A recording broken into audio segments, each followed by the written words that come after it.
You spent $6 on seeds last month. A small paper packet.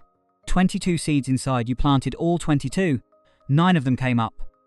9 seeds out of 22. A germination rate of 40%. You did everything right. The soil temperature was correct. The moisture was correct. The depth was correct. 9 out of 22. The packet said germination rate 7 to 80%. 9 is not 70.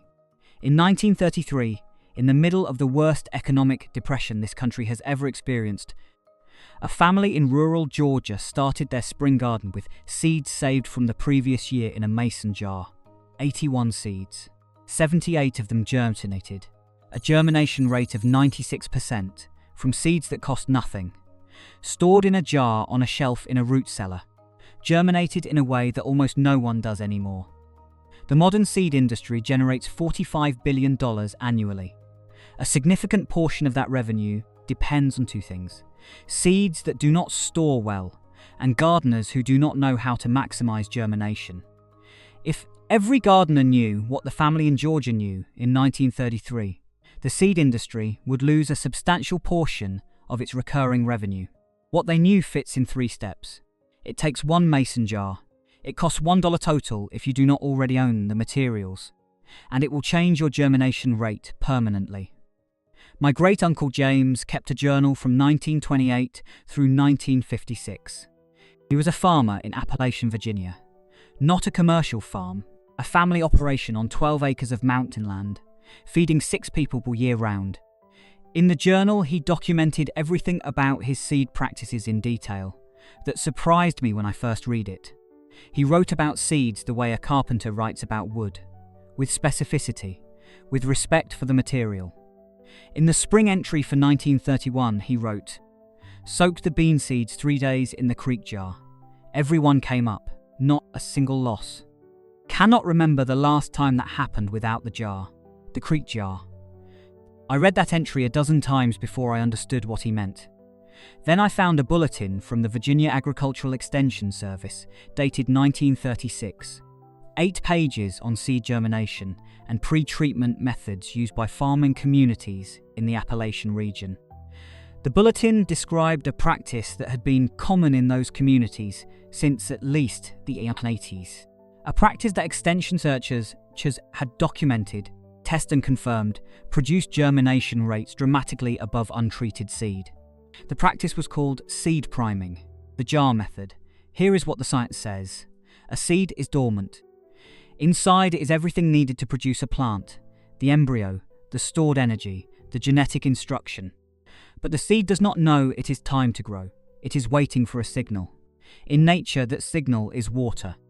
When water penetrates the seed coat and reaches the embryo, a cascade of biological activity begins. Enzymes activate. Energy stores begin to mobilize. Root tip cells begin to divide. The seed moves from dormancy to germination.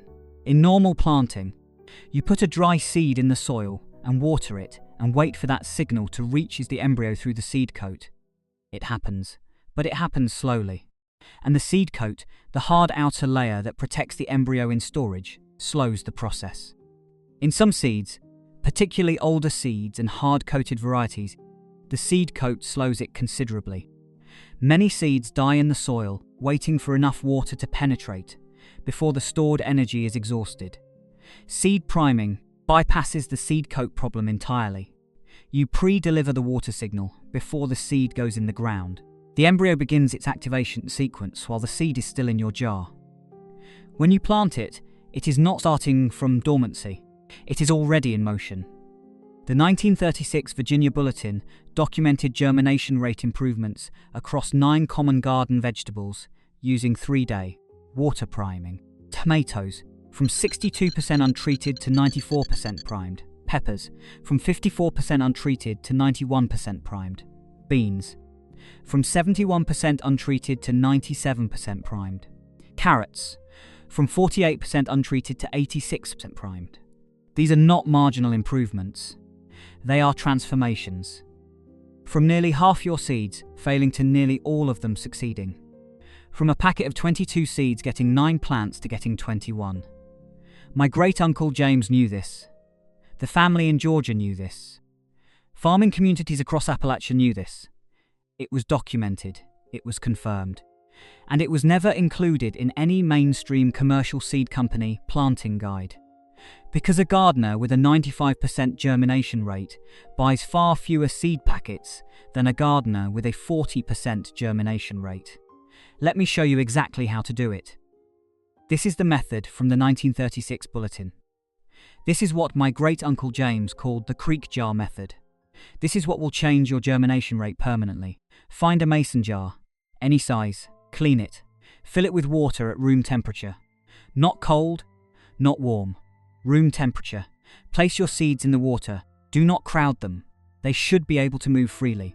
For most garden vegetables, tomatoes, peppers, beans, cucumbers, squash, you will soak for 24 hours. For hard-coated seeds, corn, beets, parsley, parsnips, soak for 48 hours. Do not go beyond 48 hours for any seed. Beyond 48 hours, you risk the embryo beginning to rot rather than germinate. Keep the jar at room temperature and away from direct sunlight. A kitchen counter or a windowsill out of direct sun is ideal. At the end of the soak time, drain the seeds. Do not rinse, plant them immediately, within 6 hours of draining. They are now in active germination sequence. They need to go into warm, moist soil as quickly as possible. Plant at the same depth you would plant untreated seeds. Water the bed immediately after planting. Keep the soil consistently moist, not wet, moist, for the first week. Watch what happens in the first 5 days.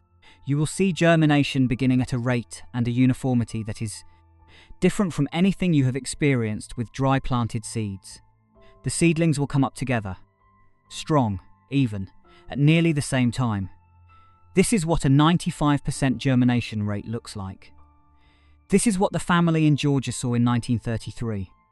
This is what my great-uncle documented in his journal every spring for nearly 30 years. 1 mason jar, room temperature water, 24 to 48 hours.